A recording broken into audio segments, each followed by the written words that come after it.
everyone, welcome back to my channel. My name is Sarah and I am the style coach. In this video I'm going to cover the very basics of patterns, which I would have mentioned briefly in other videos, but I'm also going to get into the nitty-gritty of things like contrast, shapes and patterns, circular designs or linear designs, what patterns do for our body shape as well.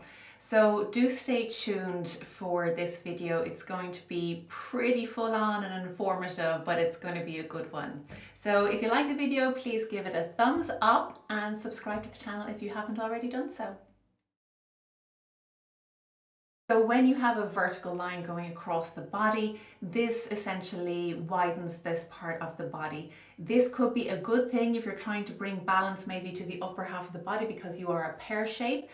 Or it might work against you if you are top heavy. They are going to accentuate that line going across and therefore widen that part of the body. And then you have vertical lines going up and down the body, and this will slim and lengthen the body, so making you appear taller. If you are new to wearing patterns and prints, you might consider just going for something like a pinstripe, which is a very, very thin contrasting line. And it's barely noticeable. So it's just a way to introduce a pattern or a print into what you're wearing if you are a little bit nervous about stepping out into the world of prints.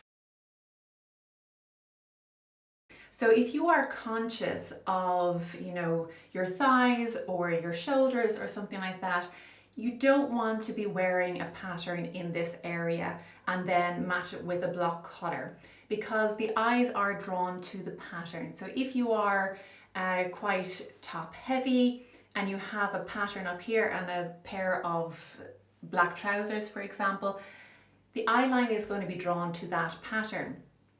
So instead, what you might consider doing is wearing the pattern in a place where you don't mind the eyes going, and wear a plain pattern that sits on that part of the body that you are not so comfortable with. Prints and patterns are great for creating optical illusions. So if you are wearing a dress and it's full of print, the whole thing is kind of one print or one pattern, this is going to be great for hiding things like maybe a tummy that you're not so comfortable showing off, or any lumps or bumps that you're not too keen on yourself.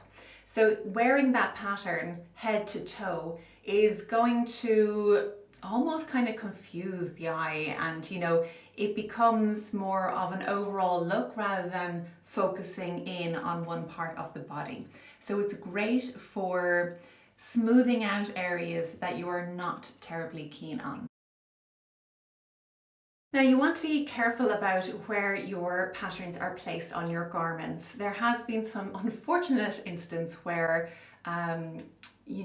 not really well thought out design turned out could be pretty embarrassing, let's say. Just keep in mind that if you have two big daisies on your bust, most likely people are going to look there. So, keep that in mind if you are investing in that kind of pattern. This is a really important subject. I think this is where people say, oh, patterns are too busy for me, I don't like them, they're not for me. What I think is that they might be choosing a pattern that might be too high in contrast for them. And, this is where it's really important to get an understanding of your characteristics in terms of your colours and get a colour analysis done. When you understand this, you understand how much of a contrast you can tolerate in prints. To give you an example of a high contrast pattern, it would be something like black and white. So you're thinking maybe zebra print. And that can be the case where you think, no, that's too busy for me. It's too overwhelming. I can't wear that. And that could be true for you. These colours come from the winter category, and they typically are very highly saturated, and a person who is a winter can tolerate high contrast in colours and prints. If you fall into a summer or an autumn, you're less likely to be able to pull off those kind of prints without it looking too busy on you. Just to give you an idea of a low contrast print, so I've chosen these two colours here, and they're from the summer category, medium blue and grey navy. So there isn't a high contrast in these colours. First of all, they're not very intense in the first place, so they are more muted than your winter colours, than your spring colours. So if you have low contrast in your features, you will go for low contrast in your prints as well.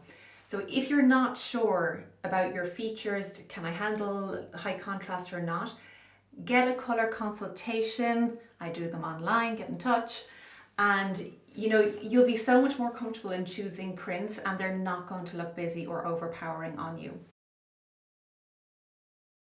It's important to choose a pattern that's in proportion to your body shape. Especially, I think it's even more important if you are a petite person. So if you are about 5'4" and under, you want to be thinking about going for pretty medium to small prints. If the print is quite large, it can swamp you and make you look smaller than you are. So the smaller you are, I think the pattern should be in proportion to you. If you are a little bit larger in size than the petite person, so if you're taller or wider, you can get away with playing around with prints a little bit more, I think. So you can afford to go with those little ditty prints or something a little bit larger. If you are a person who has a rectangle body shape and you wear angular lines, I think what that does is echo the rectangle shape of your body shape. So if that is something that you want to emphasize and bring out, by all means go for that.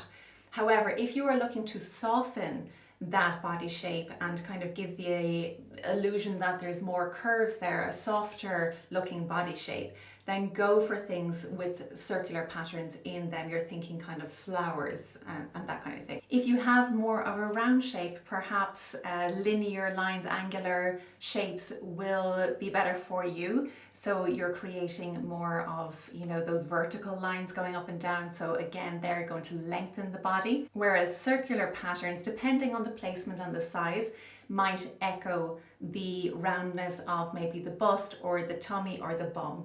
So just be aware of that. Okay, so now we're going to talk about kind of level 8 in the pattern stakes. So we're talking about mixing patterns. So if you've been following me on Instagram, you can find me at thestylecoach.ie, you will have noticed that I create lookbooks. This is one I came up with recently. I believe there's two elements to mixing patterns well so they don't look like they're clashing. First of all, the one thing that you want to ensure that both patterns share is the same color. So you can see that there's kind of a pumpkin color in both of the dress and the bag. So that's one thing that we have bringing them together. The other is the shape. So in the dress, you've kind of got this zigzag crisscross shape, and that is echoed in the bag. You can see the X's, the kind of crisscross, and so those two patterns mix. Although they're quite busy in their own right, they don't look out of place when put together. Just remember to find two things that the patterns have in common. One is a similar color and two is the shape of the pattern. Of course, you could go absolutely rogue and go for clashing patterns, which a lot of people do, and I've seen it in designs recently. I'm not a huge fan of it. It's too disconnected for me when I see it in the same outfit. That's just my preference though. But if you are that creative type, this is really going to appeal to you. So if you go for something maybe with all leopard print and then you have snakeskin boots, go for it. It's not something I would wear personally, but I can understand why people might go for it. So in this case, you're not looking for anything that matches in the pattern. You're not looking for a common color or a common design. Nothing. It absolutely should not go together, but you do because you are that creative type and it works for you because that's it within your style personality. There is one question you should ask yourself above all of this information that I've given you, and keep it really simple. That question is, when I look in the mirror wearing my pattern or print, do I see the print first or do I see me? So that way you will know whether that print is just too busy for you, if it's overpowering you, Or if you see yourself first, then you know that it's not overpowering you and it's working well for your color characteristics and your body shape. I've given you a lot of information today, and I always say these are only guidelines. They're not hard rules that you have to stick to. At the end of the day, if you feel good in your clothes, that is the most important thing. So go out, explore some patterns, some prints, have fun with it. Don't take it too seriously and enjoy your style. That's it for today's video, guys. If you have any questions about patterns or prints, please put them in the comments below. Please like the video if you enjoyed it and learned something new, and subscribe to the channel if you haven't already done so. I'll see you next time. Bye.